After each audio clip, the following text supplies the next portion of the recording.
Messenger Office Supply. Order it today from our huge catalog or online and get it delivered right to your door the next day.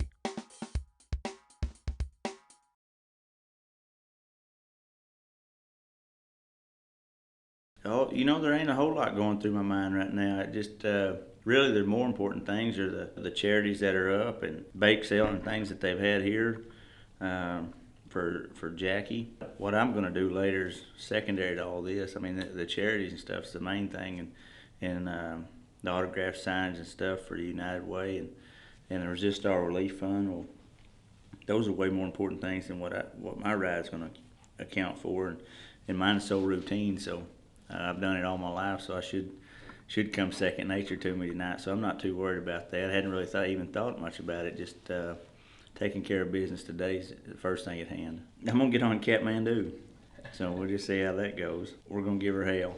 How about that? I can't. I ain't never been one to say I am gonna do anything because that's when it usually goes wrong. But I'm gonna give her my best effort anyway. I'll stick my hand in my rope, pull it real good and tight, and try as hard as I can. That's all I've ever done my whole career. So it didn't always work.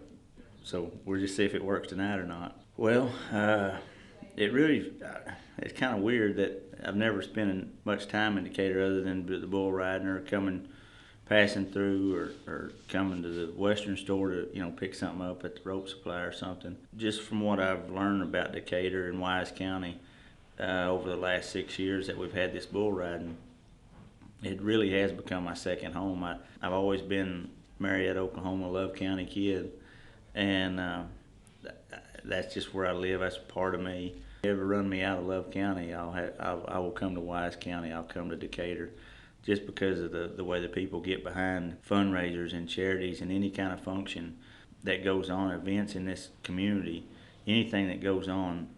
I've never in my life seen people get behind things the way they do here. Several years ago when we started this event, the economy was great, and it was just a boom and everything. And over the last couple of years, the economies really went, down and not that good.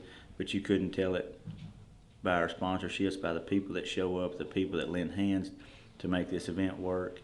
And when you see all the mothers from the community, with hammers in their hand and sawing boards and stuff to build a play area for all the kids of the community in the area, and doing that, and they're doing it in like a 24-hour period or something. They had time they was set to do it, to raise it, all the money to do it. And when they do stuff like that, it's just really special. I couldn't think of a better place to get on my last bull, is somewhere that I really enjoy being in, a place that I really admire. So a natural fit, actually. It wouldn't really be in particular to just a bull rider. It'd be to boast any kid that if he's a bull rider, if he wants to be a gymnast or a football player or basketball, whatever.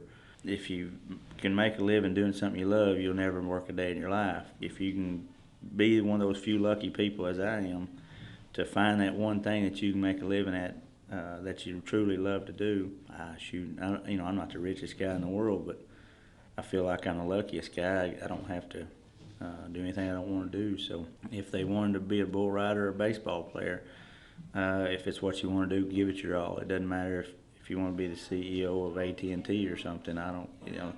If it's what you love to do, go get it, and don't ever take no for an answer, and go full-heartedly, and you will make it.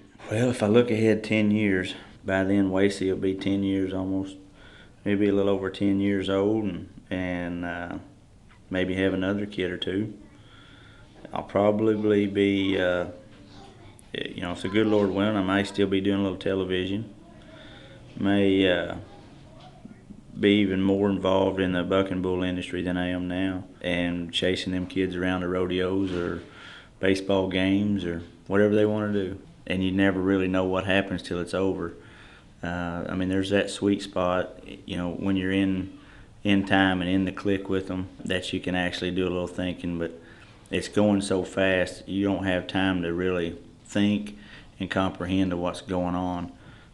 It's all reaction. That's when you start out as a young guy learning to do this, you get on those animals that buck slow enough and easy enough that you can do that thinking and work on that muscle memory and reaction times and things. And now it's just when you get to the professional level, it is just such a muscle memory and reaction time are going so fast. I don't know how to explain it. A dancing that he's leading, I'm following, and it's those steps have to come natural. I can't think about where that next step's going to be. I got to go at it naturally and hope it works because I ain't been on one in almost a year. So reaction time might be a little slow. Oh yeah, you always hear the buzzer, but it's just one of them things. Sometimes some people don't ever hear the crowd. I can hear the crowd to an extent, but everybody hears that whistle because that's what you're really looking for.